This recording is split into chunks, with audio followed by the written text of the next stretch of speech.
Fala, queridos! André Gibran aqui, mais um devocional. Hoje eu estou lendo Efésios 3 e o título de Efésios 3 é O Apóstolo dos Gentios. E aqui você tem Paulo falando com a igreja de Éfeso, dizendo o seguinte, Efésios 3, 2. Certamente vocês ouviram falar da responsabilidade imposta a mim em favor de vocês pela graça de Deus. Quando ele fala vocês, ele está falando dos gentios. Você manja isso? Velho Testamento, você ouve muito falar do povo hebreu, né? O povo de Deus, o povo escolhido por Deus. E você nunca se perguntou, caramba, mas não é todo mundo então? Deus separou um povo, é só judeu que Deus cuida? Deus separou o povo judeu e ele vai cuidar do povo judeu? E é isso? No Velho Testamento você tinha isso, né? Mas o plano de Deus, ele é perfeito e ele sempre existiu, tá? Você não pode nunca achar que as coisas foram acontecendo e Deus foi reagindo. Ah, houve o pecado de Adão e Eva, e aí, putz, Deus falou, caramba, que mancada, agora eu vou ter que mandar um Redentor. Tudo Deus já sabia. Deus é onisciente. Então, quando no Velho Testamento você tem um povo escolhido, que é o povo judeu, que são o povo hebreu, né, os judeus, e no Novo Testamento agora, Paulo está dizendo que ele é um ministro dos gentios. Quem eram os gentios? Quem não era o povo escolhido de Deus na época.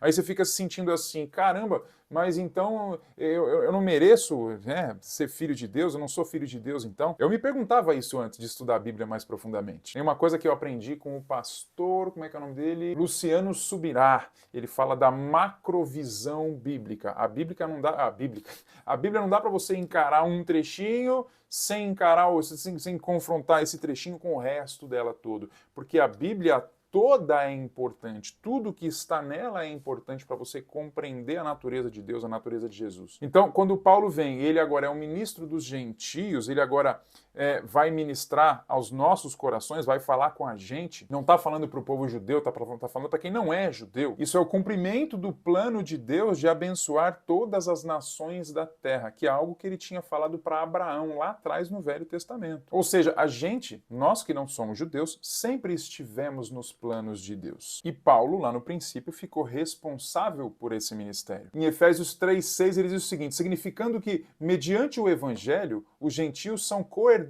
com Israel, né? Então a gente é herdeiro também, membros do mesmo corpo e coparticipantes da promessa em Cristo Jesus.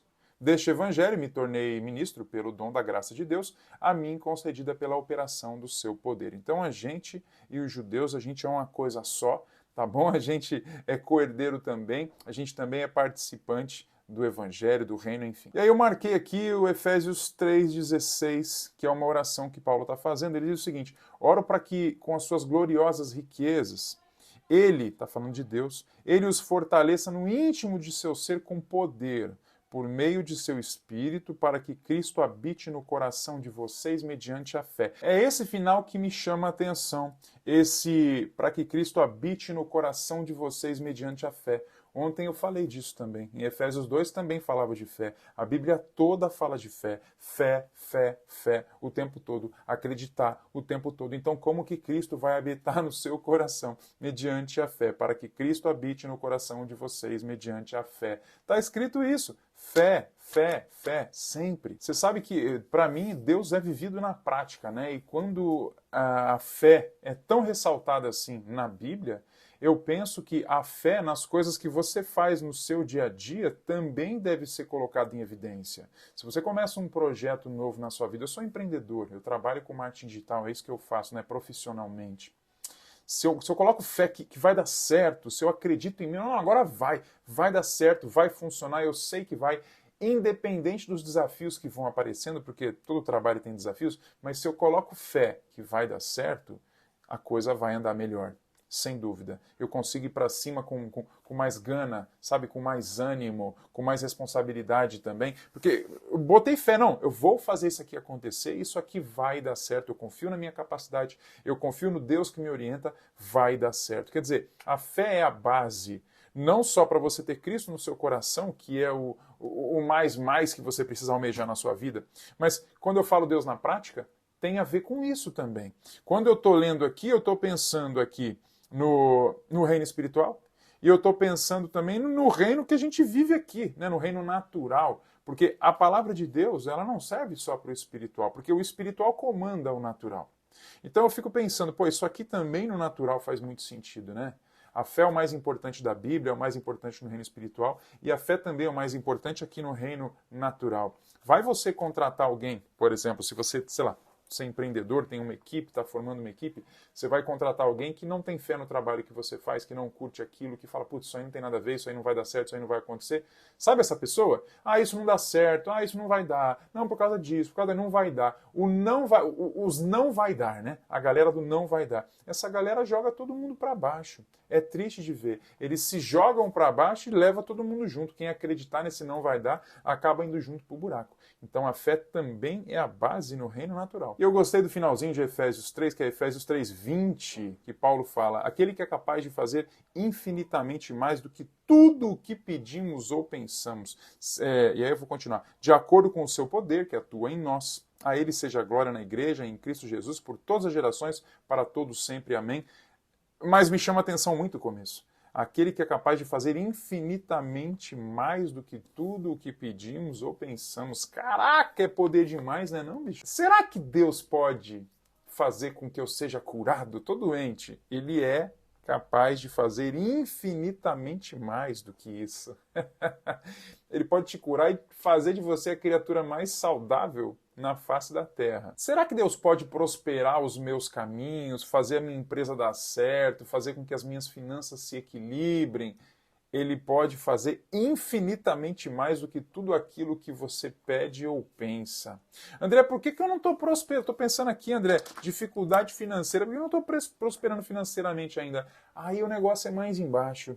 Aí não depende só da vontade de Deus, não, tá bom? Claro, Deus é todo poderoso, ele é onipotente. Então, se ele quiser fazer isso e você do nada fica bilhardário, isso vai acontecer com você. Só que Deus te ama.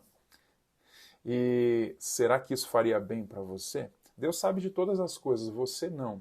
Né? É interessante quando Jó sofreu lá no Velho Testamento e ele falava, pô, por que o senhor fez isso comigo? Tem um momento que ele contesta a Deus e Deus fala, vou até responder tua pergunta, Jó, mas me responde uma primeiro. Aí Jó falou, ele falou, onde você estava quando eu criei todas as coisas?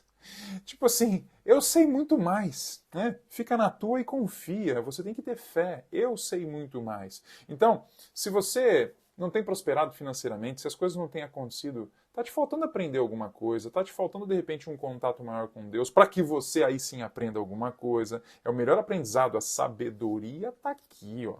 Tá aqui.